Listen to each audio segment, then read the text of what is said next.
Hello, welcome to the Untitled Wrestling Podcast. I am Jay, joined as always by Faye, and a very new special face today, Ollie. How are you, Ollie? I'm doing good, man. I'm doing good. Thank you for inviting me. It's great to be here with you both. Yeah, Faye, how are you handling the ongoings with Hangman at the moment?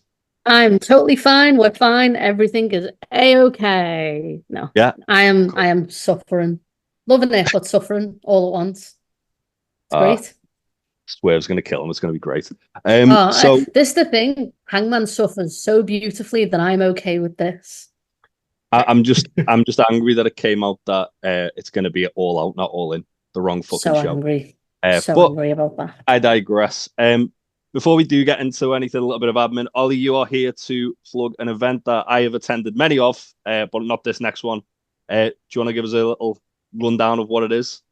Yeah, sure. So I'm one of the lead organizers of a board gaming and social deduction group here in Liverpool. We're called CLAMS, Clock Tower Liverpool and Merseyside Society. Clock Tower is spending from Blood on the Clock Tower, this big social deduction game that's kind of blowing up everywhere. If you're fans of Smosh, Dropout, No Rolls Barred, you've probably been hearing about this loads. Been hearing about this loads for the past year, months, etc. So we've just celebrated our 1 year anniversary as a community, and we've got two events coming up where we play Blood on the Clock Tower. We run RPGs. We also run regular socials. I have an ongoing Blood on the Clock Tower themed RPG that's been going for the past couple of months now with like 14 players in it. It's wild. So our next event is Saturday the 24th, the day before All In, which is going to be amazing for me, traveling down straight after down to London. And then our next other event is in September, on the September 28th. They're both really cool places to come. We're a very open and inclusive and welcoming community for new players of the game Blood on the Clock Tower, and also just board gaming fans and RPG fans. We accommodate all sorts, and we're a very welcoming and friendly community, as I'm sure Jay here can attest, who's been to many of our sessions. I can absolutely attest to that. I will be at the September one for anyone who wants to have me lie to their face for a good couple of hours. Jake the Mayor. Yes, I have been trying to get Faye to play, but I think you'd hate it. I get enough of your menacing. You get on a daily basis. Like, you get enough from me, like just messing with you, on a day-to-day basis. I'll just let you. I just let my boyfriend get all that sort of stuff. That's fine. Yeah. Sounds good. Well, without further ado, let's go into the month's wrestling. We can't get to Blood and Guts. We can't get to All In without Blood and Guts. So let's talk about that first, because a lot of really cool stuff happened on that show, and I thought it was awesome. Yeah. I take it you both watched it. Oh yeah. Yeah. Oh yeah. Of course. What a stupid question. So I'll just run down. I very much woke up my partner watching it. I watched it, definitely not in work the next day. But I did. We don't condone that on this podcast. No, why would I do that?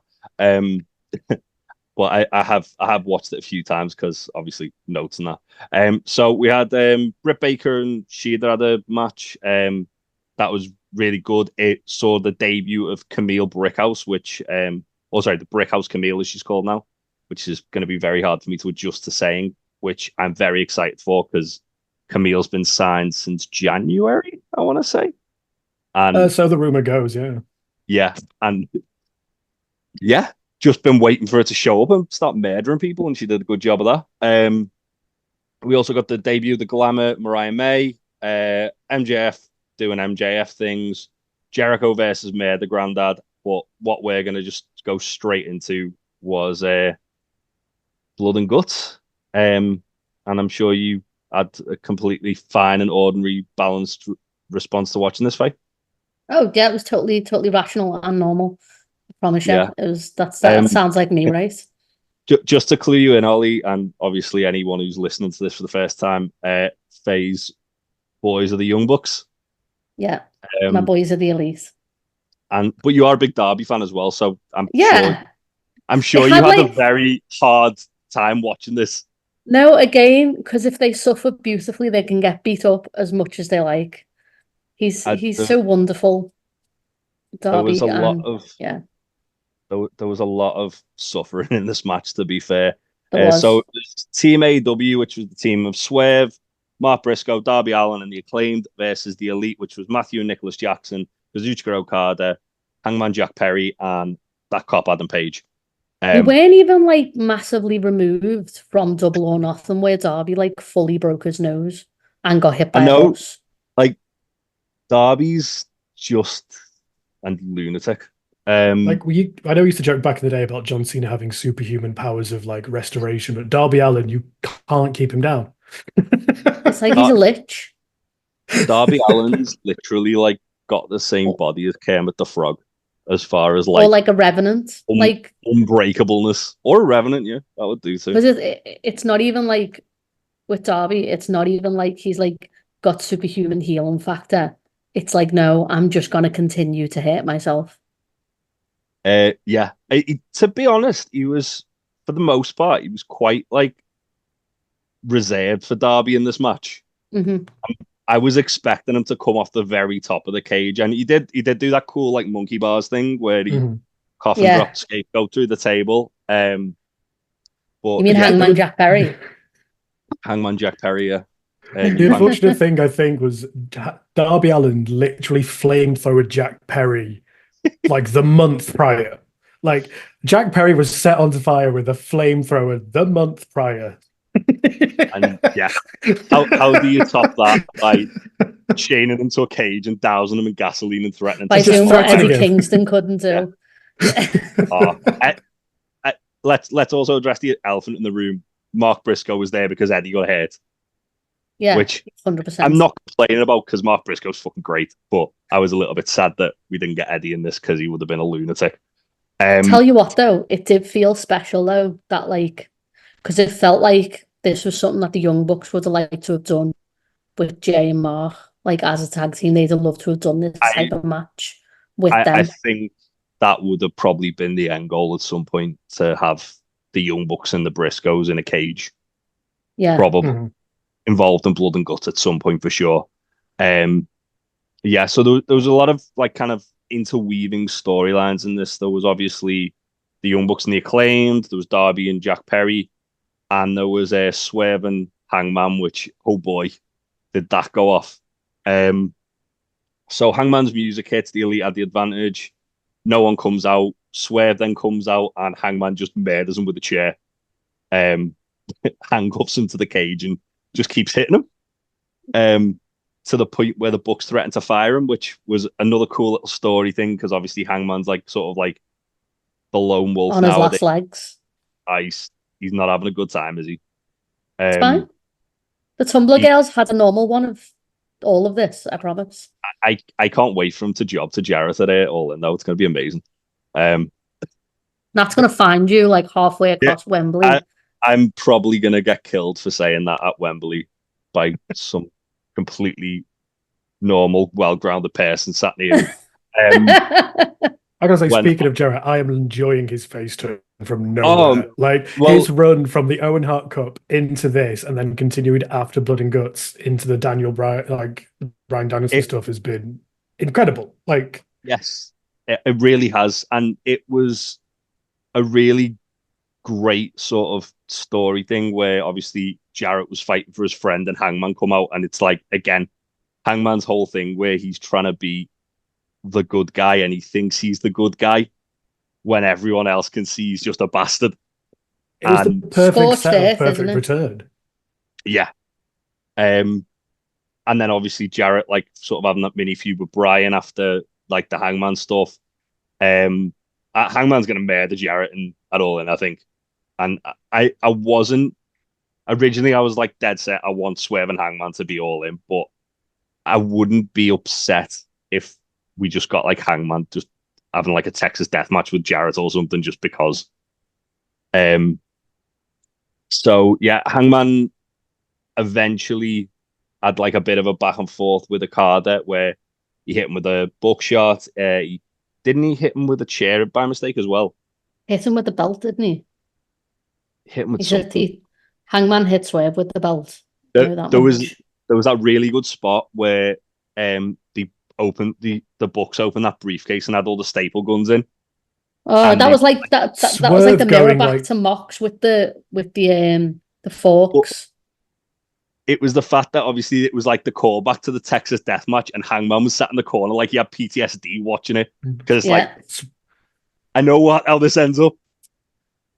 Yeah, like Swerve he's like, going don't do it, John Wick on the boys. entirety of the Elite. Oh, it was brilliant. That made me Um, so happy. yeah, it was a really good blood and guts match. A lot of people saying it was the best ever. I would be inclined to agree. There was it left enough like kind of wanting with Swerve and Hangman, where obviously they end up brawling up the ramp, going through a load of tables on the stage, and then it made it more about Darby and Jack Perry, which was cool. Obviously, as we said, Darby handcuffed Jack to the cage, covered him in gasoline, and was about to set him on fire. And obviously, Jack Perry's just like a nihilist, so he just doesn't give a shit. He's just like, go on, I dare you. After getting like Again, it was the callback to last year as well when Mox submitted on Utah's behalf. yeah, and Utah was like the understudy who didn't want to give up. Jack Perry's just like that. I don't think the books realize like they've literally got like a lunatic nihilist in Jack Perry. Like they replaced Hangman with like someone like way worse. Yeah, absolutely. And I'm sure that'll end up completely fine for everyone involved. Yeah. But yeah, I thought this match was fantastic. It ends up with Team AEW winning after, as you said, Matt Jackson submitted after agreeing to give Darby a title shot at All In, which yeah.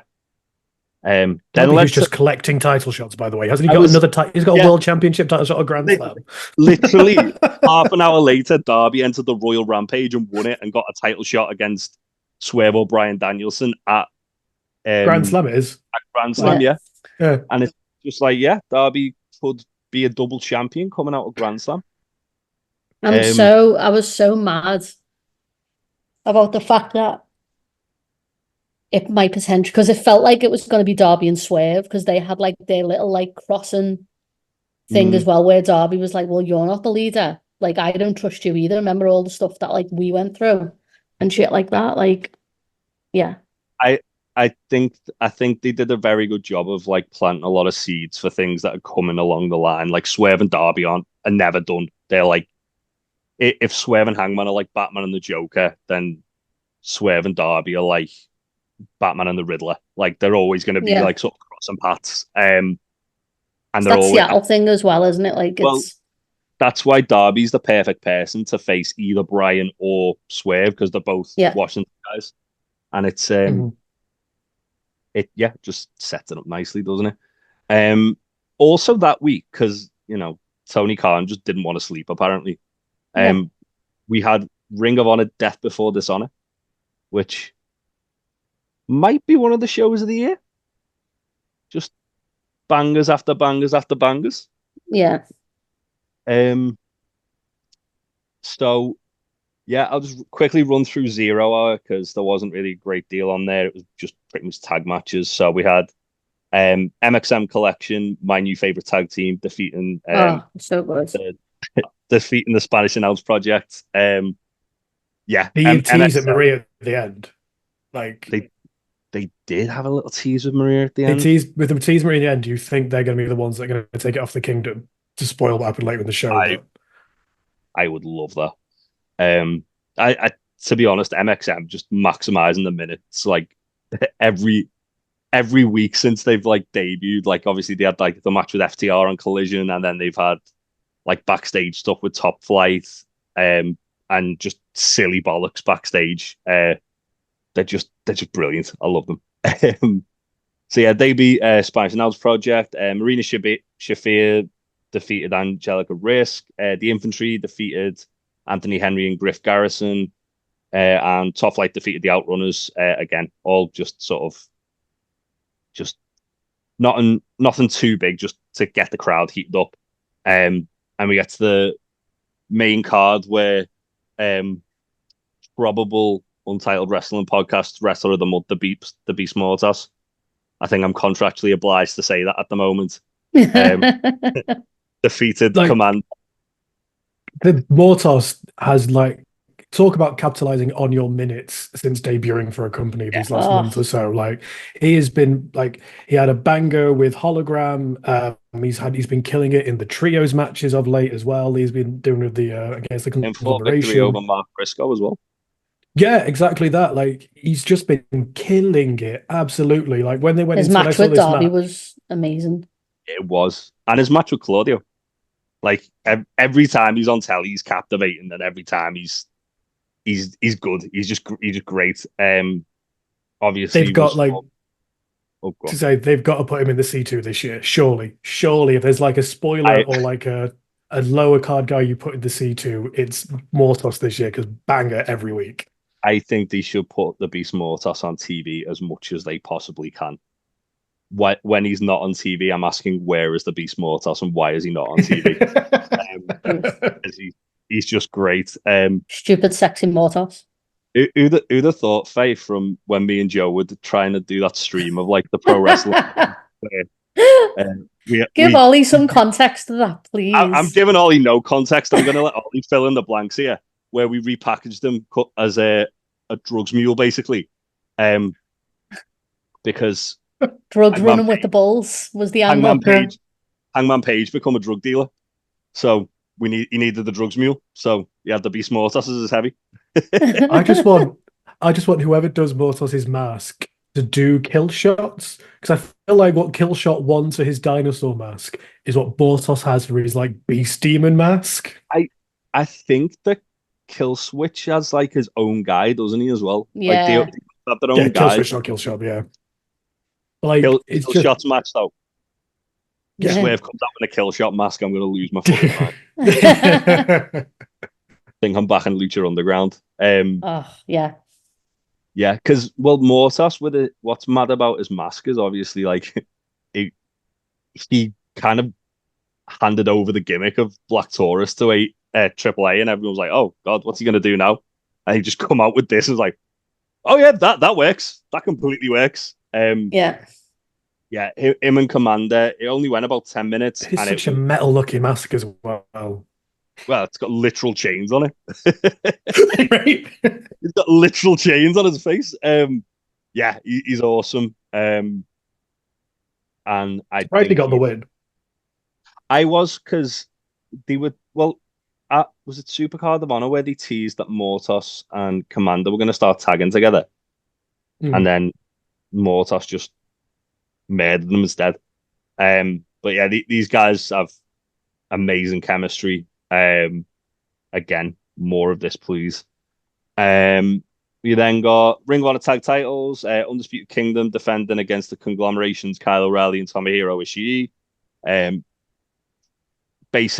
Basic Kingdom match. Kyle Fletcher distracted Kyle O'Reilly because there's kind of that weird Don Callis family Undisputed Kingdom thing with the conglomeration.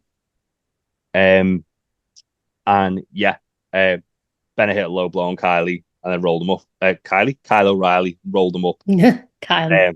Yeah, it's been a long day. And that led to what I thought was match of the night, which was Layla Hirsch and Diamante in a Texas death match. This was fucking insane. I loved this match. It was so good. So much. And as somebody who just absolutely loved it when Diamante was on my telly, on my telly, but on Dark Elevation, all the time, I was like, right, yeah, she's one of my favorites. And then she was just never on main TV ever. Yeah, she's done quite a bit in Ring of Honor. She is very good. Both of these women are are very, very talented. And also when you get a match that starts with someone else getting thrown off the fucking stage through a load of tables, I'm a big fan of that. Yeah. I swear when Layla Hirsch got the chair, put it on the ramp, had another chair with her, I thought they were going to do chair against chair and just start punching each other, sat down to start the match off. That would have been fun. That would have been awesome too, but it was just the fact that it was just Nah, I'm just gonna launch you off the stage through a table. Trying to think what else. There was Diamante. Oh, what were you I was going to say, I think like the one massive boon I think the AEW / Ring of Honor women's division has is they're not afraid to put on these like death matches, these street fights. Like you look at the history of the women's division in AEW, they have had banger after banger after banger of a street fight or a Texas death match.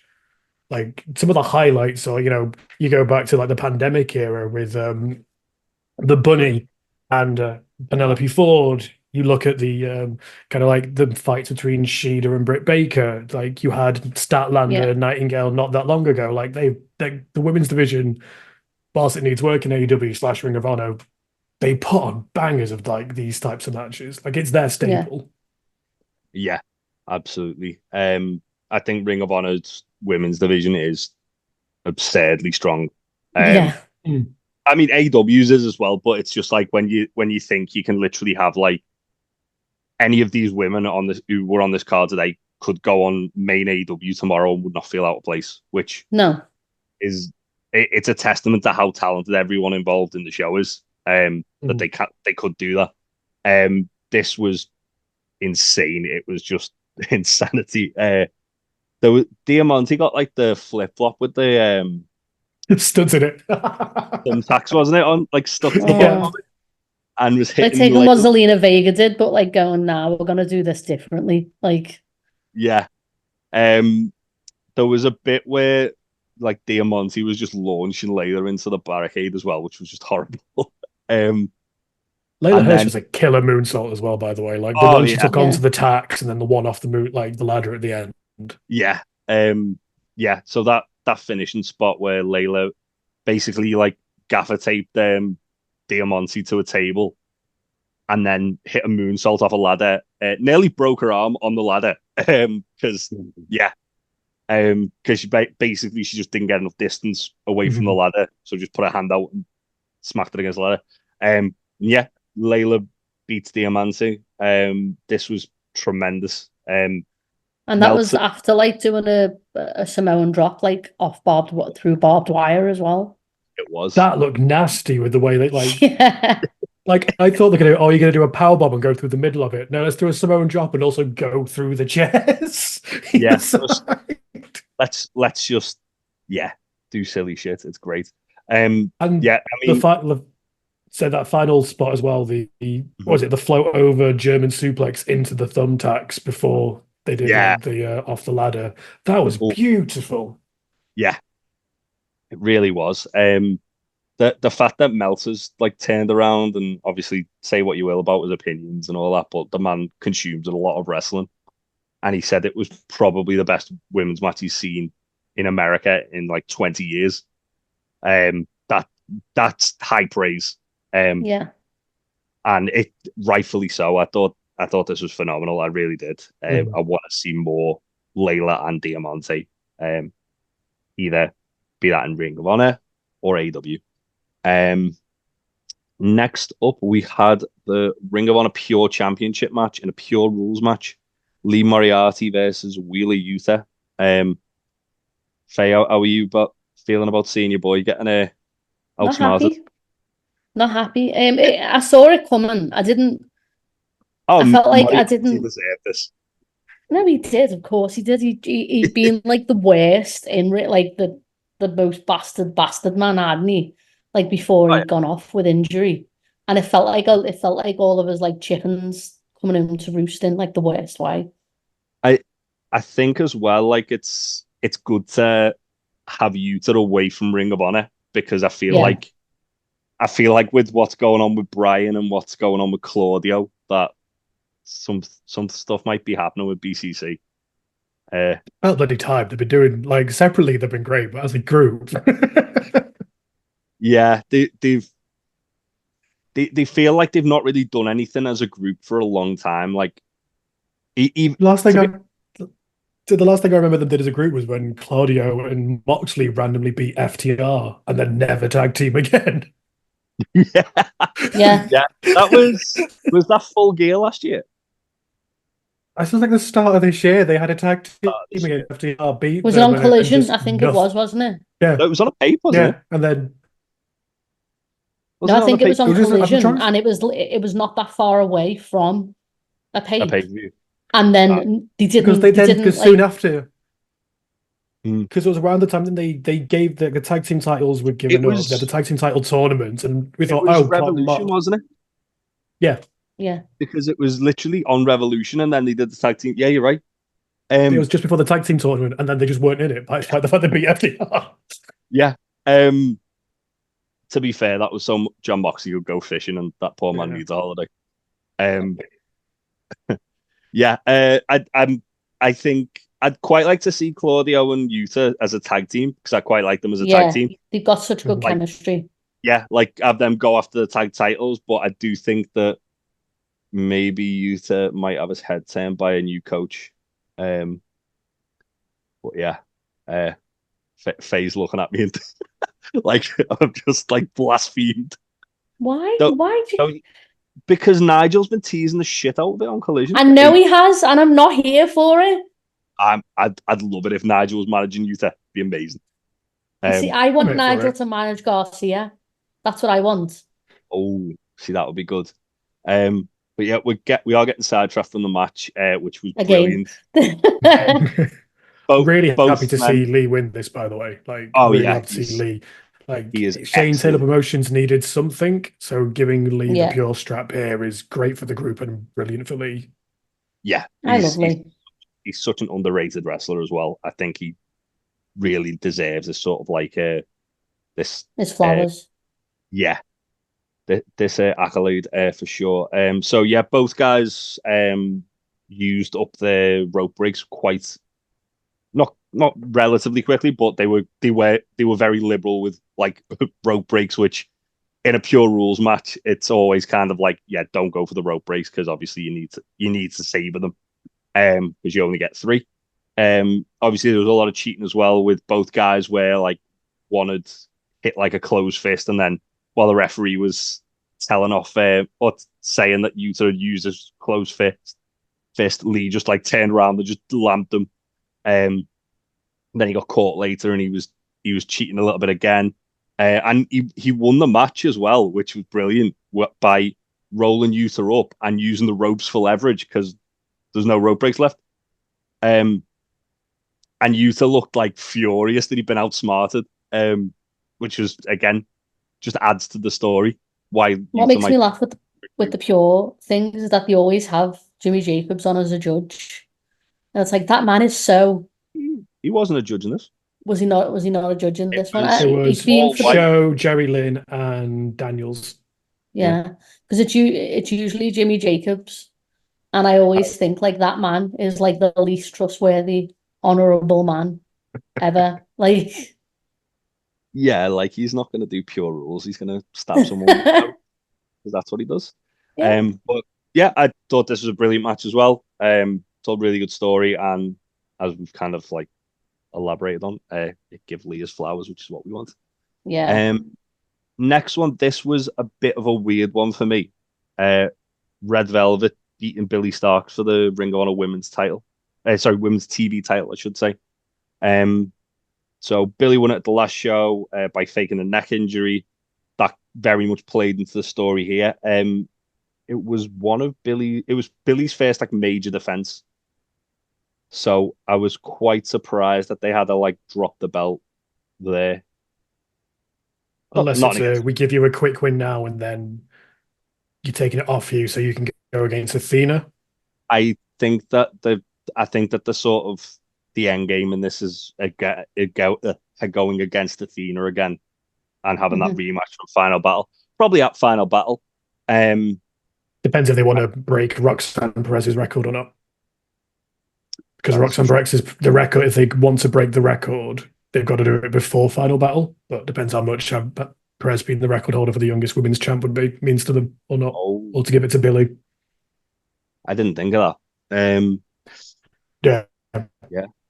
That's not a bad shout. Athena. They've got Samoa Joe's record as the longest champion, full stop. Yeah, which Athena's nearly done, hasn't she? About 50 days from, 40 days from. Yeah. She passed 600 like a couple days after this show.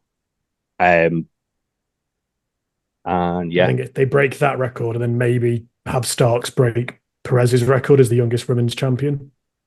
Yeah. Which they can still do just before Final Battle. And then they could do the rematch of Final Battle. To be honest, I think they could quite easily put that match on an AEW pay-per-view. Like, yeah, I mean, put it on All Out and give both of them the props they deserve, because Athena's that would be amazing. Like, Athena's, the reason you watch Ring of Honor is for Athena's title reign. Like, it has been incredible. And the fact that it's not been in front of thousands and thousands and thousands of people is insane. Yeah, especially when you think of like how diverse a sort of like range of work she's had. Like she's done like hardcore matches, she's done tables matches, she's done technical classics like she's done on this show. She's literally like had like a sampling of every kind of style within a title reign, and every match that she's had has felt different as well, which for sure what I'd want to see her defending that on an AEW pay-per-view somewhere. But yeah, I did still think it was very weird that, because I don't know, this match didn't really do a great deal for me. I love both women involved, but I just thought it was it didn't really feel like it got out the blocks. I think it was probably because they did the whole neck injury angle again, and then Billy just got back in the ring and got like hit with like the Red Velvet's finisher to end it very abruptly. But yeah, kind of. It's a Red Velvet though. Like, really pleased Red Velvet to get their chance and see what they can do with a belt around them. Yeah, because she said something about Danielson mentoring her to come back as well recently. So obviously she's had like quite a lot of injuries, so it's good to see like an actual run without like any kind of sort of stop start or any kind of like hindrances with injuries. Yeah, I look forward to seeing what Red does with the belt, because it looks like they're still kind of doing the whole Billy and Athena versus Aminata and Red thing. So let's see where that goes. Next up, we had a ROH World 6-Man Tag Team Championship Eliminator match. The winners faced the Undisputed Kingdom at Battle of the Belts 11. It should have just been the title match. It should have just been the title match, to be fair. Although the actual title match was very good on Battle of the Belts. It was, but it should have just been on this pay-per-view. Yeah. Yeah. Dustin and Von Erichs beat the Dark Order. Evil Uno was being a bastard to Kevin Von Erich, which made me laugh. And then Shibata come out and celebrate with him because he wants to be a Von Erich too, because he saw an Iron Claw. And yeah, then we got Survival of the Fittest, which is always an absolute blast. So Atlantis Jr. defending the ROH TV title against Shane Taylor, Leo Rush, Lee Johnson, Brian Cage, and John TV. And John TV. Is that like his formal name? It's because Jonathan Television. Yeah, Jonathan Television. Dalton Castle calls him John TV.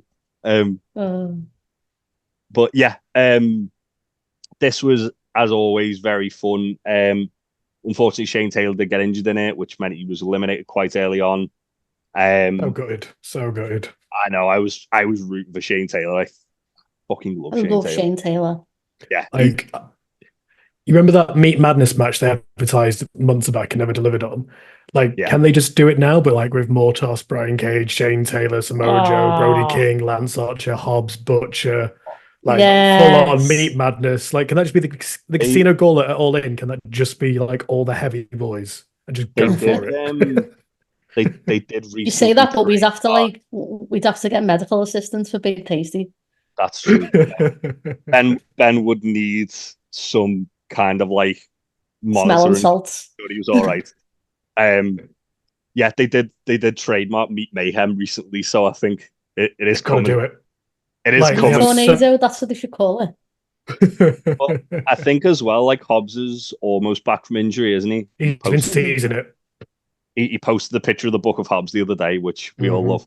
And yeah, so I think it is coming. This match ended up with it was weird. They were teasing that Lee Johnson was going to win it, and I thought that would have been a good time for him to win it. Atlantis Jr. ended up after Brian Cage murdered Lee Johnson with a drill claw. Atlantis Jr. just rolled him up and picked up the win. Yeah, sure. I like Atlantis Jr. He's pretty good, but again, this is a very fun match, but it felt like a bit of a weird winner, to say the least. Next up, we had Athena and Queen Aminata, basically having World War III in a Ring of Honor ring. Yeah, so good. Oh, it was brilliant. This was really good as well in the sense that it started off quite like slow and methodical, and then it just escalated really quickly to Athena just did the tombstone and it all went from there, didn't it? Yeah, Athena did. Was it on the apron? She did the tombstone. The ring steps. On the steps, yeah, that's it.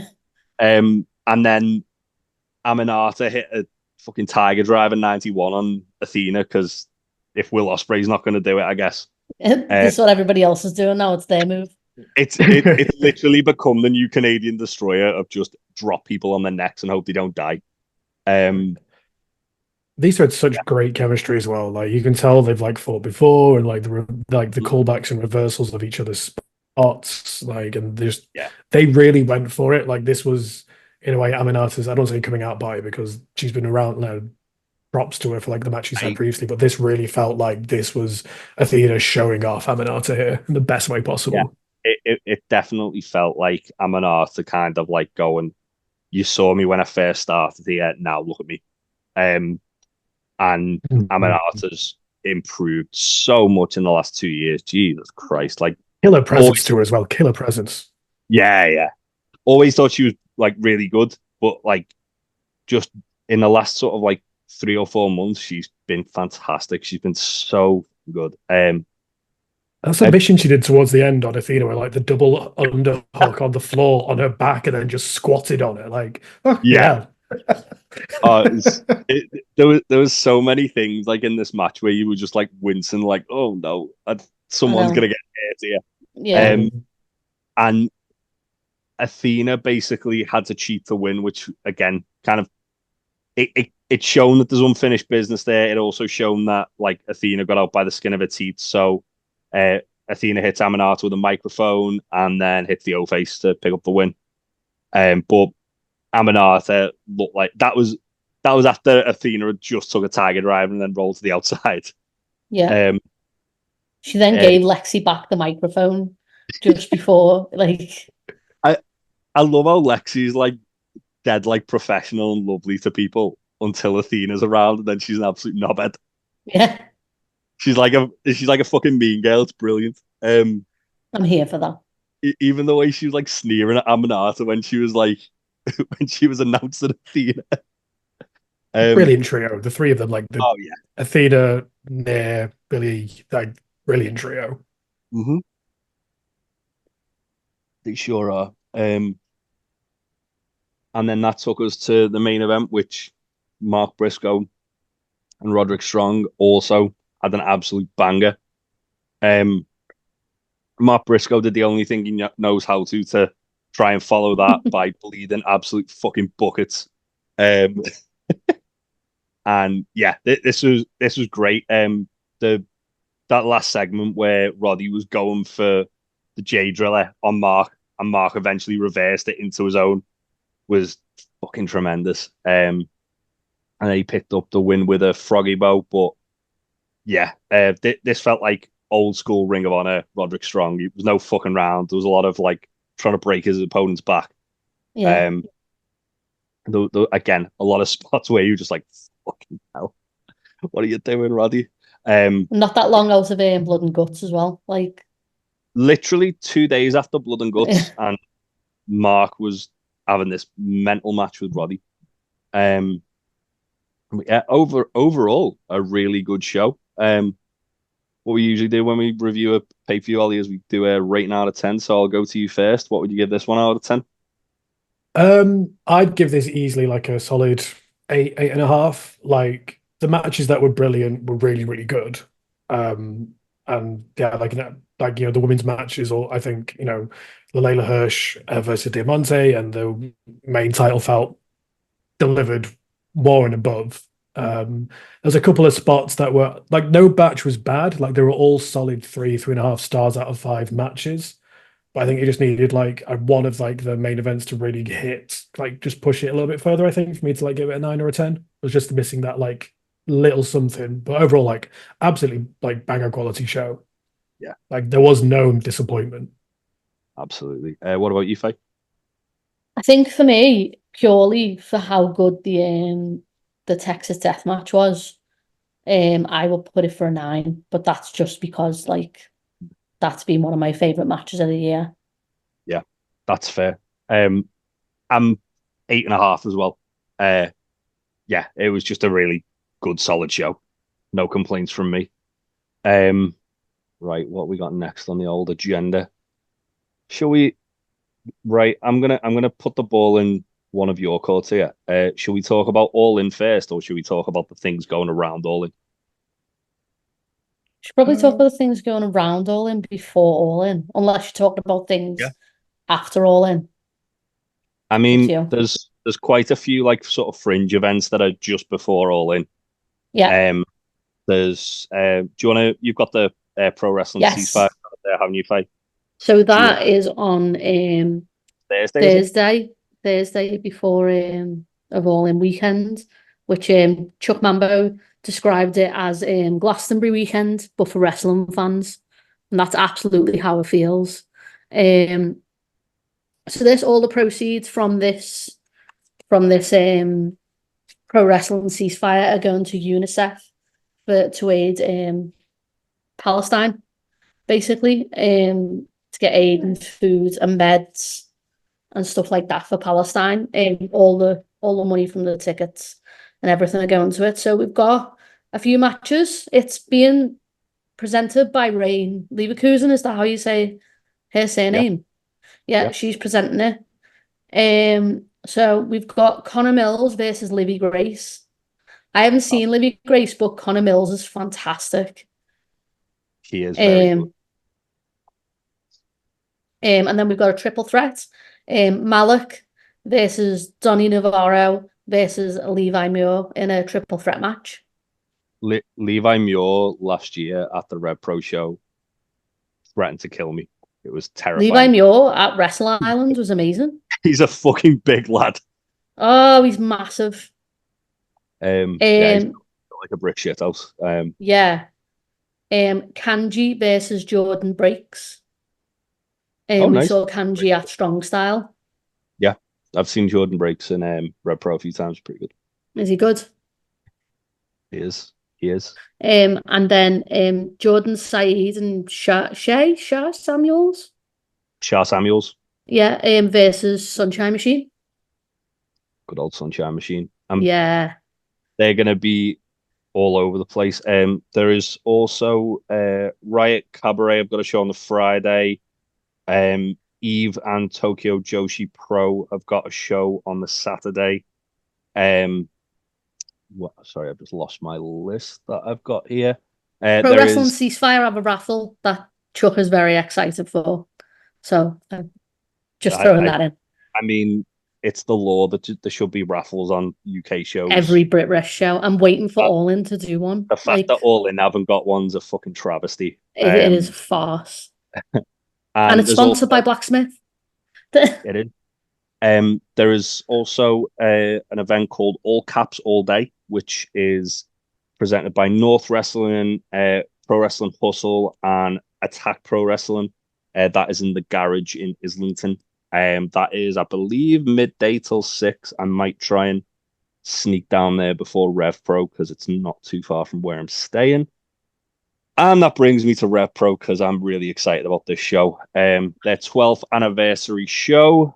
Last year's 11th anniversary show was, I would have said, on a par with All In. It was that good. Everyone said this.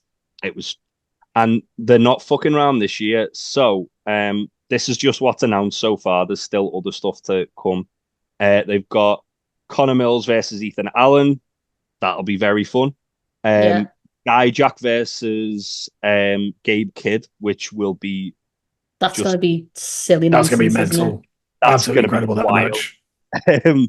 There is a six-way scramble match for the Rev Pro Cruiserweight Championship. Neon, El Phantasmo, Leon Slater, Cameron Kai, Will Caven, and a mystery person who I think The fact that Leon Slater and ELP are going to be in the same ring is going to be insane. Yeah. We've also got Tomohiro Ishii versus JJ Gale. Yeah. Danny Luna defending the Rev Pro Women's Championship against the mystery opponent because it was meant to be Stephanie Becker and she obviously got signed by WWE. There is a 10-woman tag team match, which I cannot remember the two teams. Bear with me one moment. I know one has got Lizzie Evo and Nina Samuel. My girl. And the other has got Rio in. My other girl. Yeah. You'd be torn on that one, Faye, I'll be honest with you. I wouldn't. It's always Lizzie, let's be honest. It's a load of your favourites against one another. So it is the team of the Cutthroat Collective and the Game Changers. Cutthroat Collective's been doing bits across a few indies, though. They have. The one that I'm most excited for is Zack Sabre Jr. versus Hechicero. Oh, that's so good. Match of the year right there. Match of the year right there. Stupid, sexy Hechicero. Stupid, sexy Sheppy Zack. The main event for the Rev Pro Undisputed British Heavyweight title, Michael Oku versus Luke Jacobs, which I think that might be a sleeper match of the year right there. I think Luke's going to murder him, though, sadly. Do you think Luke takes it? Yeah, I think Oku might be all elite, maybe. Wasn't there something about Oku being advertised for the Cardiff show? The AEW Cardiff show. So he's been teasing on Twitter about this. Basically, he's basically been teasing like something is coming, but whenever he's been asked about it, he's like, I can't say much more than that.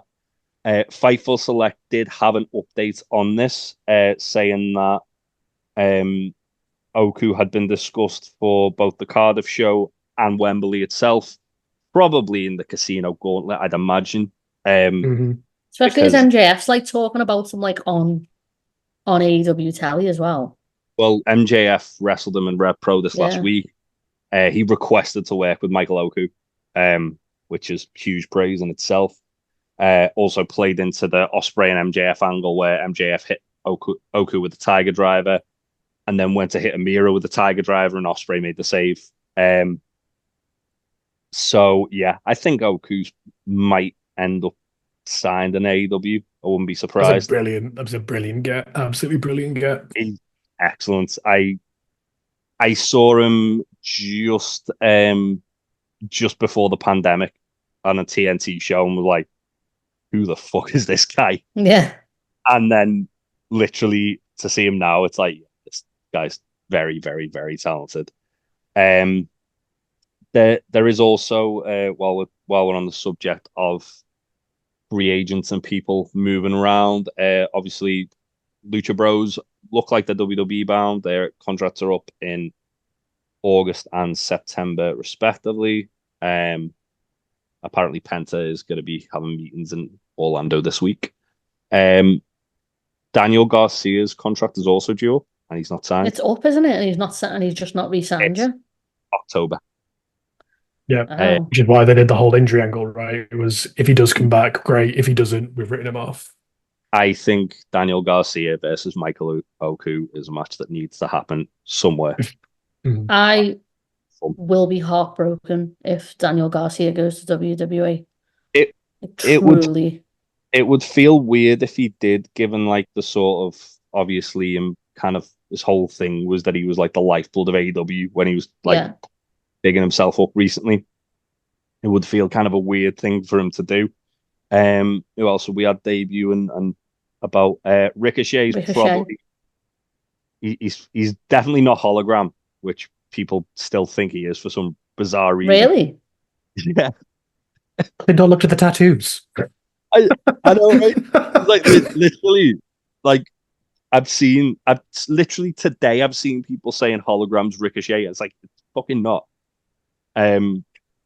Hologram is of course a friend of the podcast, Aramis. Yeah. We saw in London a few years ago and was very good. And he was very lovely. Yeah, he tried to sell us his mask for 250 quid. I regret not buying that. I regret not buying that now because, yeah. He offered my son, he was like, if you pay for the mask now, I'll give you the mask that I wear in this tournament. And he didn't. We didn't. We didn't. And yeah, as we mentioned, Camille and MXM debuted as well. Let's speculate about Ricochet. Do you reckon he's showing up at All In? Got to be in the gauntlet, right? Like the reports are saying they're going all out for this gauntlet match. No pun intended there. Yeah. I don't want him to be in AEW though. I'd like him to be New Japan. But the thing is, if you're in AEW, you could do either, really. Mm-hmm. Yeah. I'd like to see him like save New Japan's junior heavyweight division from Hiromu Takahashi, for sure. And the House of Torture now who have got it like a stranglehold on it. But yeah. So one thing Fightful have said is we're told that AEW will be loading up the casino gauntlet with interesting names, which I think there's definitely going to be a few debuts there. There's still quite a lot of things that haven't been announced, so I'll just quickly run through the card. Obviously, we've got the Casino Gauntlet match, which will get an AEW World Title #1 contendership match. That's the only 0-hour show that's been announced. That's the main card. No, that's the main card. So we haven't even had any 0-hour shows yet? No, we have had a 0. Yeah. It is Tomohiro Ishii and Willow Nightingale versus Chris Statlander and Stokely Hathaway. We're getting big Stoke and big murdered in boss fight.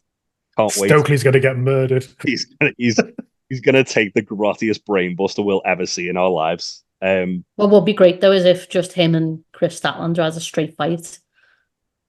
I'd be so okay with that. I did enjoy in Beyond Wrestling a couple of years ago. I think we on our YouTube channel have a watch along of it.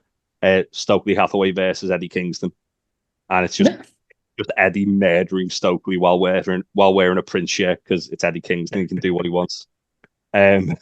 I've loved Ishii's like holiday in AEW this summer. Like it's been brilliant seeing him over here, seeing him. Wide friend Ishii. I hope they do more of this stuff. Like I hope they bring more people over, like where we're not being used, or we get some New Japan guys in the C2 this year. Like Gabe Kidd or Zack Sabre Jr. in the C2 this year. Do it. I think Okada's winning the C2. I've got a feeling he might be locked into it. Don't you, Okada? How dare you? Speaking of which, he hasn't Claudio. We've got Okada and Claudio at Cardiff, which is annoying because I'm not going to Cardiff. But we could have Okada Hangman. That I'd quite like that, to be fair. But I do think we're getting Hangman and Jarrett. The Patriarchy are currently defending the titles against nobody. After Christian Cage's tremendous shitbaggery on Collision this week, where he had his pole. Imagine if the EVPs just come and take it and just take all the belts. I think the Patriarchy are elite adjacent, aren't they?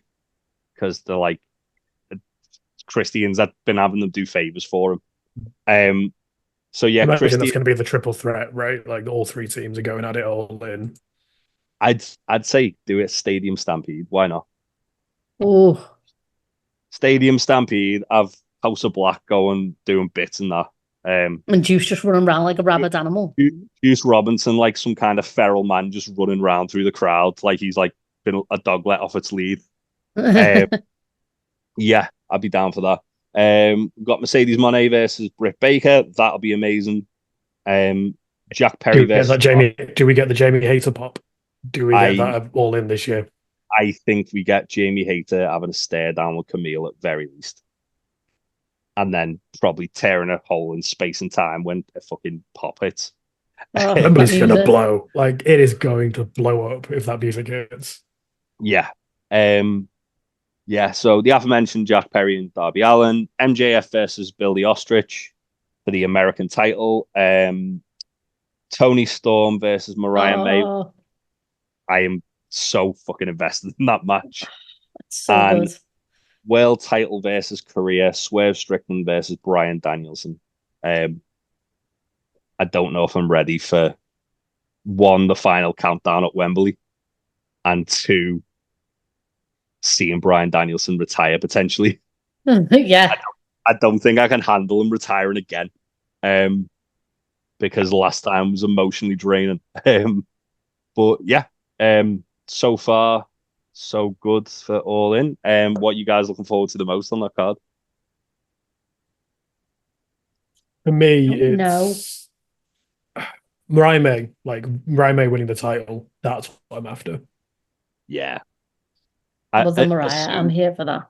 as soon as Mariah turned on Tony, I was like, okay, now I'm fully fucking invested in this match. Like I was always excited for it, but I didn't think they were going to do it the way they did it. And it's like, yeah, this Such is a going to be brilliant turn as well. Like such an I like that is going to be a truly memorable turn for years to come in not just AEW but in like wrestling. Yeah. yeah, it's definitely one of the best heel turns I've seen this millennium for sure. I Possibly think ever. I'm hoping that like the Acclaimed losing against the Young Bucks this week I will means that like the Young Bucks. I don't even want the Young Bucks and FTR either though. You know what I'd like, and I've got a feeling it might. Oh shit! I've just realised I forgot about a match that's happening at at Rev Pro, um, which plays into my theory here. So also at Rev Pro for the tag titles is GYV versus Sunshine Machine. Um, I think we might get a four-way with GYV, Young Bucks, FTR, and the Acclaimed. I would And love that. And if GYV win, that would be amazing. I'll I'll be booing Zach Gibson so much, and he doesn't listen to this, so it's fine. He's not going to be mad at me for saying that. But I will be booing the shit out of him, especially against my boy Sunshine Machine. And yeah, as I said, Ricardo and Claudio, for whatever reason, is happening in Cardiff, and that's upsetting. And yeah, I imagine they'll both be in the Casino Gauntlet. I don't If know. they're not doing a singles match. Mox return at the Casino Gauntlet, man. I think Mox might Ooh. return. I think Hangman's probably going to win the Casino Gauntlet if he's not. He's got a great track record with them, hasn't he? If he's not decorating Wembley with Jeff Jarrett, he'll probably be in that. Unless they're both in that. But I genuinely think Texas Deathmatch, Hangman and Jarrett would be fucking amazing. I'd be so here for it. Especially Jarrett's music hitting. Which leads me to my next thing, Faye. No. So Ollie, I crossed it out, scribbled it out. That doesn't Doesn't fucking matter. exist. I've literally edited it in front, So I did brief you on what this is, Ollie, but I'm just gonna, for anyone who's never listened before, this is time for TNFaye, where I basically tell Faye a really fucking bad TNA storyline, and it usually involves someone Faye either likes or hates or both. Mm-hmm. I think this one's both actually. Oh dear. And yeah, this in fact it is both. This is gonna upset you.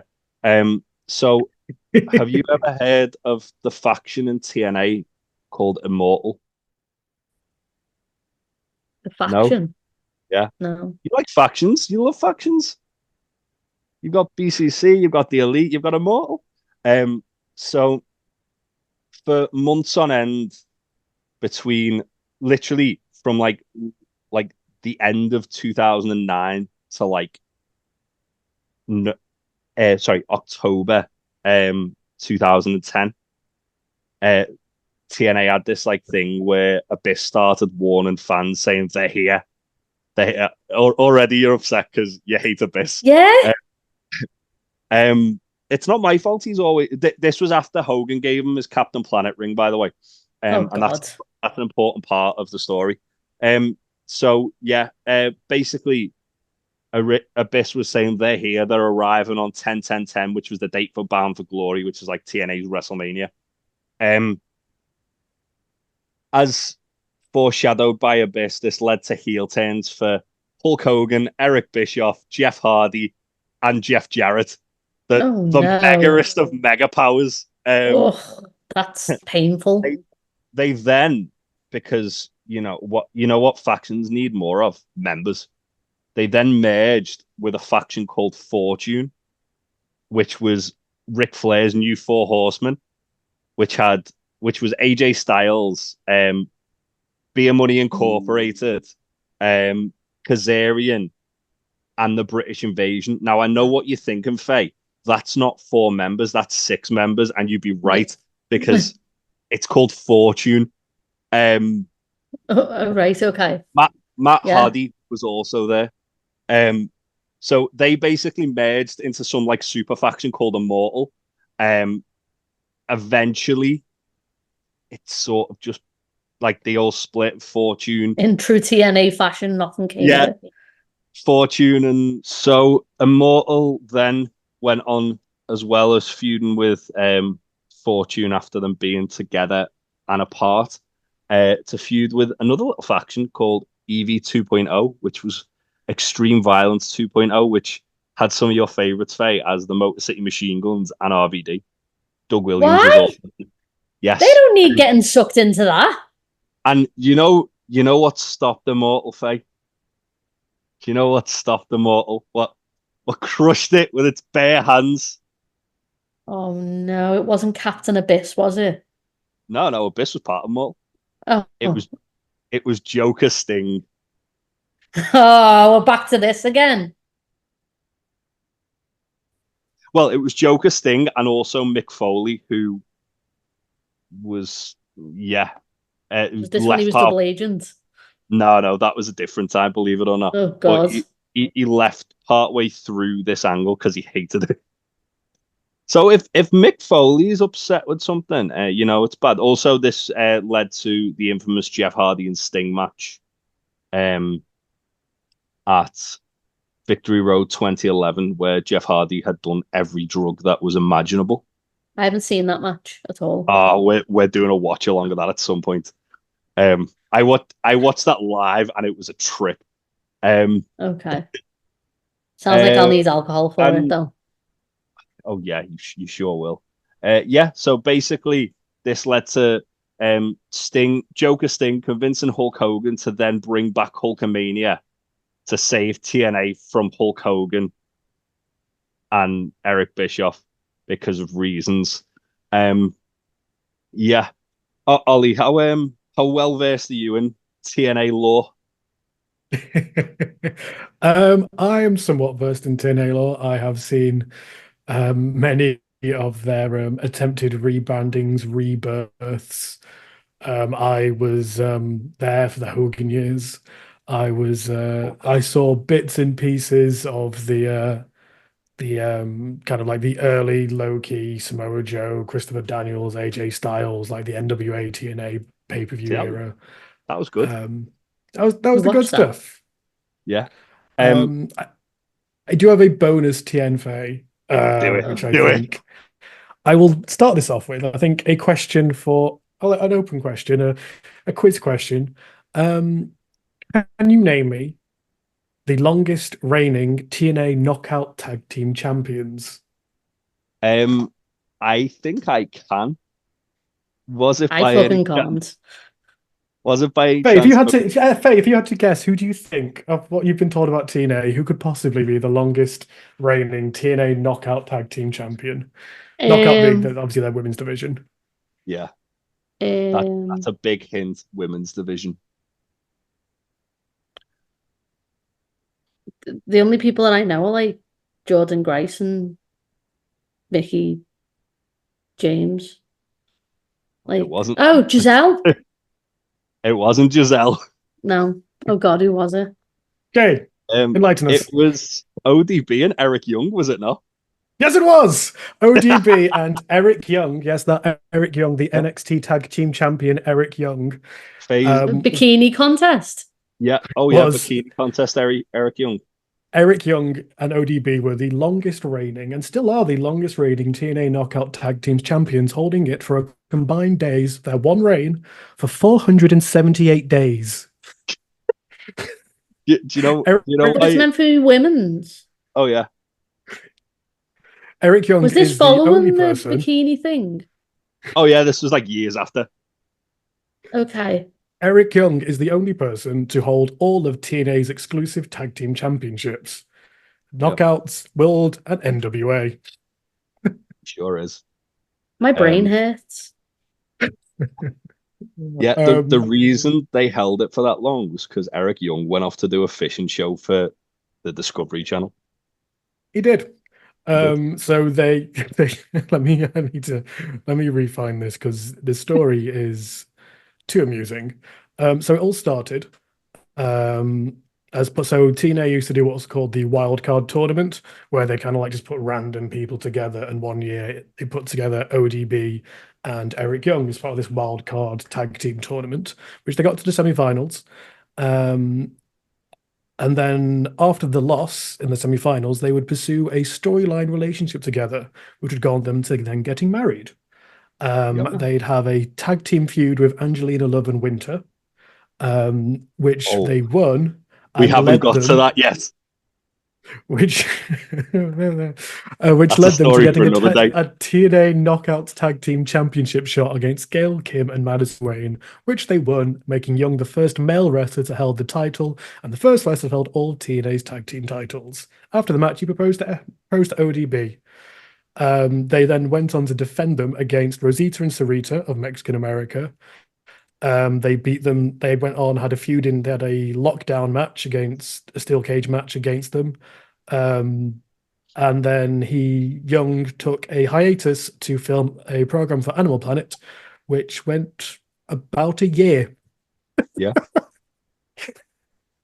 And then they got stripped their titles because I don't really know what to make of this. Eric Young's they eventually lost them because they stripped Eric Young of the title because he was a man after holding it. Oh, they've only just realized. After holding it for a year and a half. Because TNA. Oh, I love TNA. It's so upsetting. It's my favorite for bad promotions. Yep. Oh, yeah. And Angelina Love and Winter, that's a story for another day. I think I know what I'm doing next month now because that's a fucking fever dream in itself. Ollie, this is your fault. But yeah, Eric Young, TNA Knockout Tag Team Champion. I didn't like that one.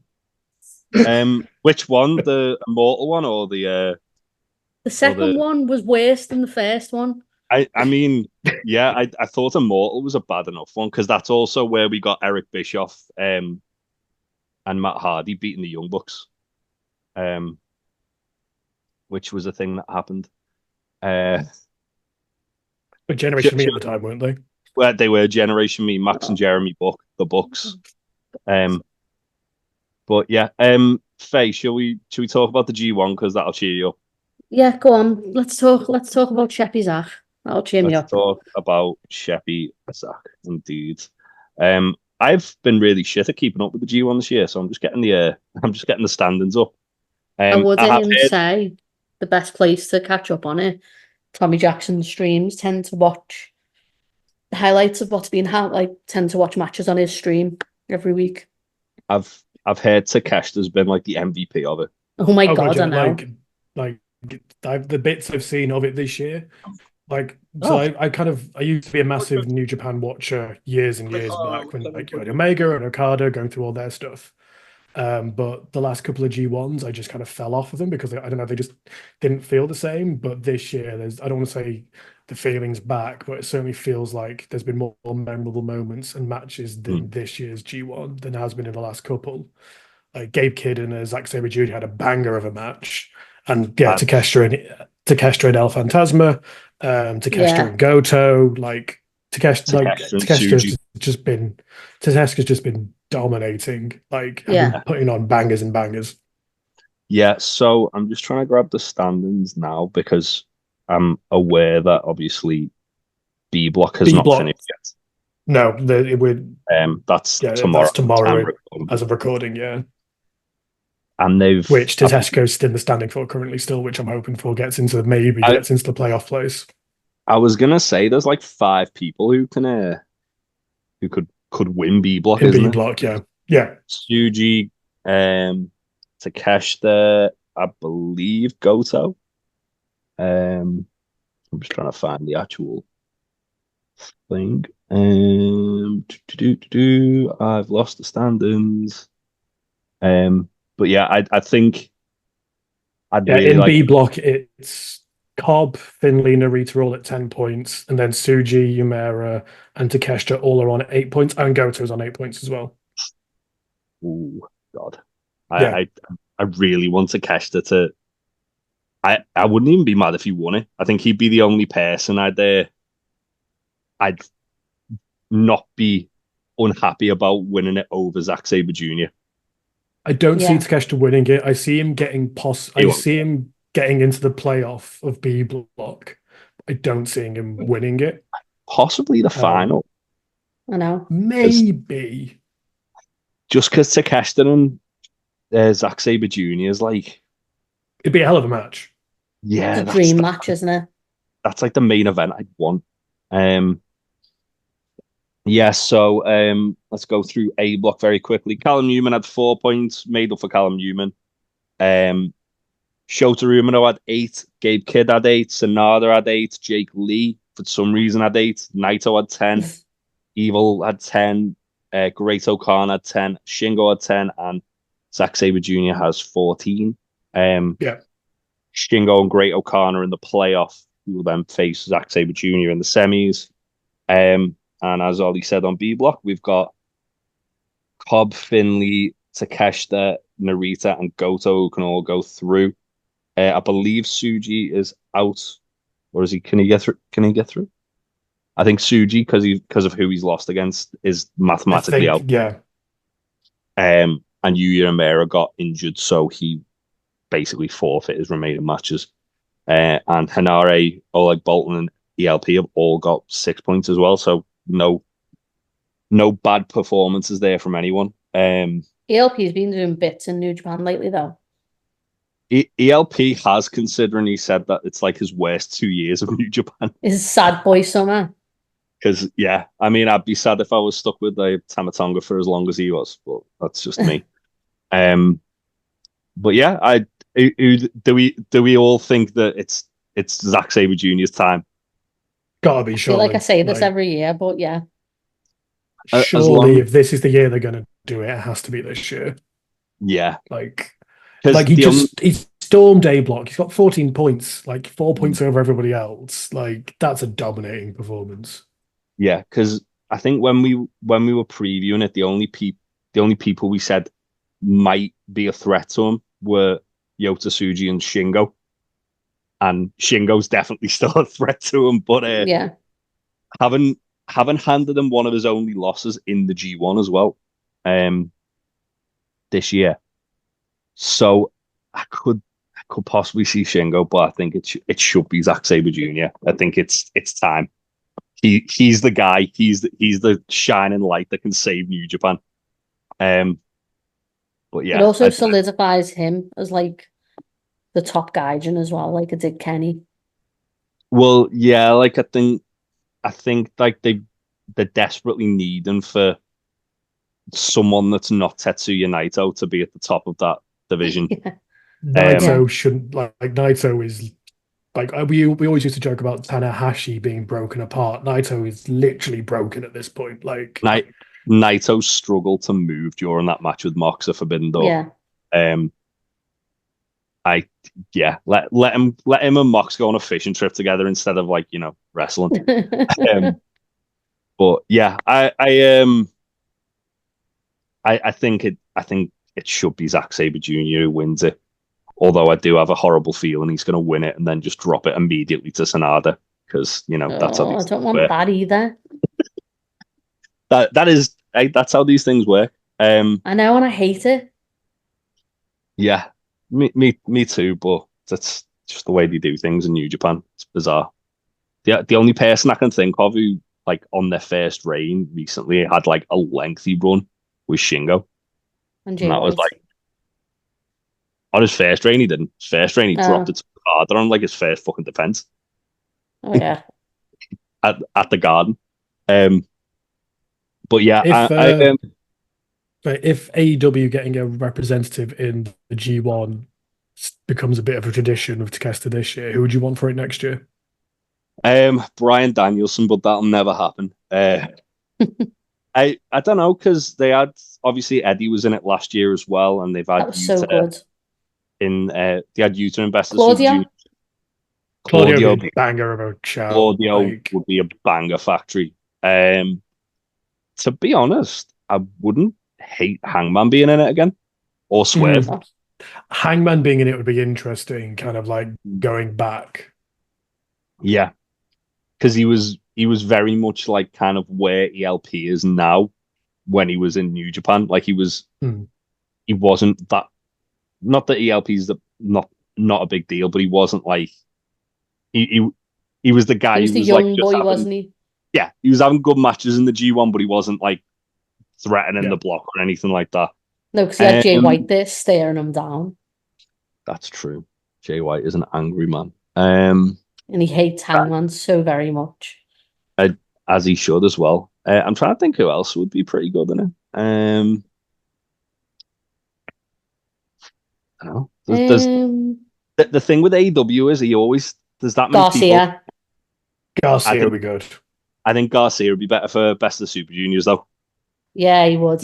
Because he'd be just like doing grotty spots to like high flyers and just like tearing the knees to pieces. Wild card, but also his international championship run, Orange Cassidy. Yeah. We very nearly got Brody King in the G1. I'd very much like Brody King in the G1. Or Malachi. Oh, that'd be hell. Or Malachi, yeah. Malachi won't take a loss. You could get King of the Black Throne in the tag league. To be honest, that'd be great. Just put Pac's the best. Just put Pac in the G1. Put Pac in Watch the G1. Him slowly lose his mind because he's nowhere near a steak bake. Yeah, put Pac in the G1. Tell him there's no Gregs available because he probably ships that shit over with him whenever he goes. And yeah, just let him watch the chaos. Yeah, I'd enjoy Pac. To be honest, though, it's like you could just say be like Sheppy Zach's got all the Gregs and you're not allowed any, and then just watch him murder everyone. Just tell him that Zack Sabre Jr.'s got a sausage roll for him, and then when he gets there into the vegan one, watch his mind fucking melt. That would be the thing. I mean, to be honest, just like chatting that now. Imagine how good the fucking C2 is going to be this year. Well, like I said, like if we can get like Beast Mortos in there as like just a undercard guy, not going to win it, but put on a banger of a match. Put Beast Mortos in either like in the G1 or well, that too. I was going to say put him in the spot that Jay Lethal and Mark Briscoe were in. Exactly. In the C2 last year. Yeah. It was. They're not going to win anything, but they're going to have like really good matches and enjoyable matches. Jay Lethal was just there to lose. Jay Lethal was there to eat a pin. Like that was his only purpose of being in there. Shingo was in the C2 last year, wasn't he? Like, no, he was in the Owen. It was in the Owen. That was it. Shingo was in the Owen. But yeah, if we can get like some New Japan in the C2, that would be brilliant. That would be good. I think a card is definitely going to be in it. I'd be shocked if that'd tie into the Wrestle King the day after Wrestle Kingdom as well, the Dynasty with the C2. Mm-hmm. I'm so curious what that's going to be. Wow, what that show is going to look like. I'm trying not to think about it because I get upset every time I do. Imagine going to Wrestle Kingdom the year before AEW announced they're doing Forbidden Door. Shut up, Jay. It was a good Wrestle Kingdom, okay? Hey, you got to see a Carter and Danielson. Yeah, you got to see those two, so fair. Mox and Ospreay losing to David Finlay also happened there. Andrilla. Yeah, we got to see Dan Maloney in the Tokyo Dome after seeing him in the Fusion, so that's a wild ride. Yeah. But I digress. We are getting sidetracked, so I'm gonna. Well, also we did get a little bit of breaking Lucha Bros news where Penta has come out and said, well, while there was definitely no technical difficulties that happened whatsoever No, of course not. at all, because we were on a tight The ship here. breaking news did not break Jay's internet. The breaking news did not overheat my laptop at all. This hot, spicy breaking news that Penta has said no more gossip. My present is AEW, which would indicate that either Penta's been. Is his future somewhere else though? That does not clear anything up. Well, the thing is, that all the talk is that Penta's having meetings with WWE, and if Penta's under contract with AEW, then that is contract tampering. Yeah. And I mean, Penta's a massive carny. We know this. I mean, yeah, he's Lucha. But also, yeah, like maybe I don't know. Maybe he's re-signed. Who knows? I don't see why you want to don't... go to W. You see how they treat like Dragon League, or don't treat like Latino wrestlers. Oh yeah, he'll either go in the Judgment Day, or he'll go in, or he'll be involved in the Rey Mysterio versus X feud. Like, yeah. One thing that was interesting about that was obviously Lucha Bros said they didn't want to go to NXT. And I think, but they'd absolutely want them they in put NXT. They put them in NXT because that's where they actually like focus on tag team wrestling, whereas they don't really give that much of a shit about tag team wrestling on main. And as well, they don't have like they don't have the style of WWE right now. You know what I mean? Yeah, I mean it's one of those squash things. it, don't they? It's one of those things with luchadors where they'll, because of the way they work, like I remember speaking to wrestlers about it, where the sort of American and European styles, they work with the right hand leading forward. Luchadors do the left hand leading forward, which is why it's kind of like quite hard to adapt to that like sort of style when you've been like working essentially a mirror image of what you're working. So I Mystico went to WWE and was fucking terrible and botched all the time because he was literally like trying to wrestle a mirror image of himself when he couldn't. But it's also why you see like a lot of in AEW where guys like Hologram, for example, and the Lucha Bros as well, where they're allowed to kind of just wrestle their style. Yeah. Like they're not trying to be something they're not, as you say. I think that would be why it's interesting to see them there, because whether they'd actually be allowed to do that. But I don't think. For me, it's like, if they allow the Lucha Brothers to go on singles runs, I'm for them staying in AEW. But like as a tag team, I don't know what else they've got left to do, because they've had matches with the Young Bucks. Like they've had that feud, they've had the tag team titles. Sure, they can have another match of FTR, but like I want Lucha Underground Penta back. That's all I want. I want him snapping arms, taking names, Penta, killing people with a title, with a singles title. That's what I want. Heel. I want, like, they teased it for all of a couple of weeks of like dark Penta. Yeah, like I want that back. I want like full on. I want full on arm breaking bastard Penta. Yeah, I'm with you there. I'd like them, if they stuck around in AEW, I'd like them to go on singles runs, because they, like, Phoenix got like the title when he wasn't with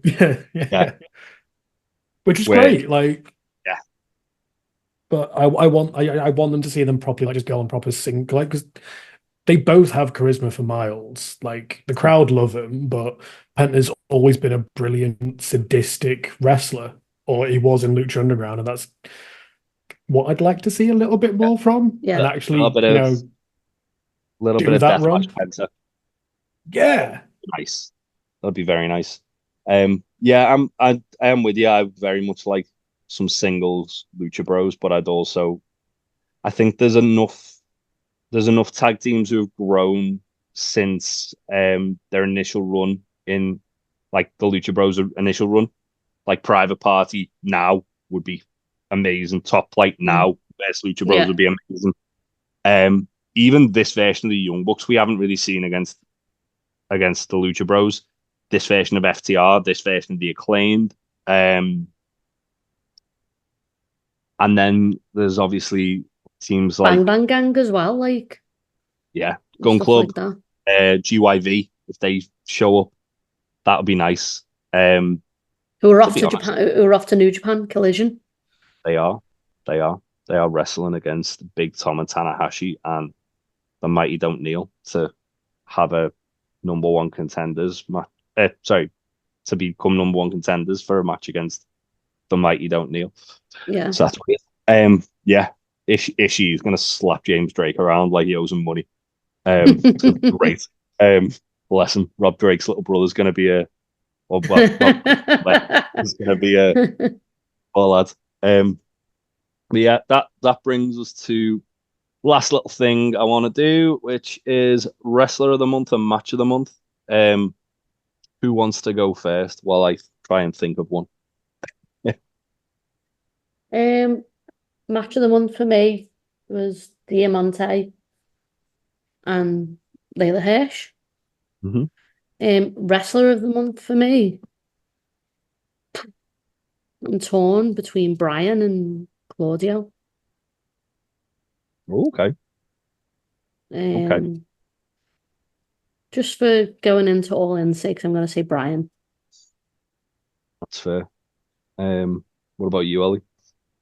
For me, just because it's the match that, like, again, this is a match that I woke up my partner with, was MJF versus Ospreay, the international title match. Like, the hour long, they just nailed it, hit it out of the park completely, and yeah, I was shouting all morning watching that match, and my partner very much came round and yelled at me for waking her up in the morning. But for me, in terms of, that's my absolute, and I'm looking forward to their rematch at All In. Really can't wait to see how that goes down. It's coming home. And then for me, the person, I mentioned it earlier, but the person who I've kind of been the most impressed by this month is Mortos, the Beast Mortos. Like, he's just banger after banger lately, and I want to see more of him. And I just want him to start chucking fools around. And yeah, just I've really kind of loved his work. Yeah, that's fair.